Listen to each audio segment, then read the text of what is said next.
And I remind myself throughout the day, you are amazing. You are this, you are that. I am. Honey, after drinking that, I knew. I didn't have to say now another affirmation the rest of the day. But I'm just saying, it just changed. It's like it shifted my mind. And I was able to focus, think, and pull.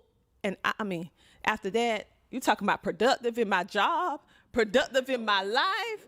Like, so it's things like this. And I never talk about a product that I just got introduced to.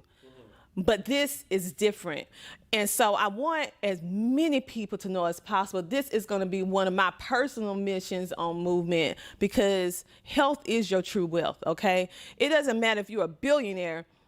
If your health is in the toilet, you would give everything just to have more life, okay? And if Bill Gates didn't teach us anything, that's one of the things that he taught us, is that it doesn't matter about the money at the end of the day. What matters is the love, your life, and what you do with it, your purpose driven, okay? And so with all that being said, you are an entrepreneur. So what made you decide to even go into the entrepreneur state of mind? Because growing up in Utah and probably having traditional parents like myself, they teach you about, get that 9 to 5, that 501, no, that 401k, get a little stability. So what made you go against the grain? Well, I am unlike most people. I was very, very blessed. My parents were serial entrepreneurs themselves. My mother always taught me, and she would always say, you can do whatever you want to do. You can have whatever you want to have, but you got to have one thing before you do it. And before you obtain it, you have to have belief. And at that moment, it just clicked for me. And, for perfect example, I always wanted to be a professional soccer player. Always. Like, it was my sport growing up, and I never made the A teams. My dad was a coach, so I always got to start.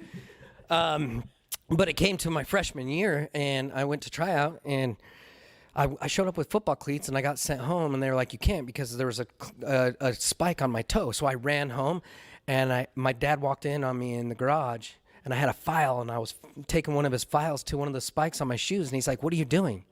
And I'm like, I'm making soccer cleats. Mm-hmm. And he's like, well, go get it.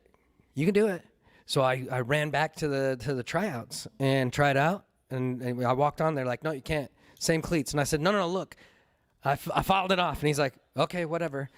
I made the team as a freshman. I became the captain of the soccer team as a freshman, a varsity, and went pro right out of high school. And, it's because of my parents.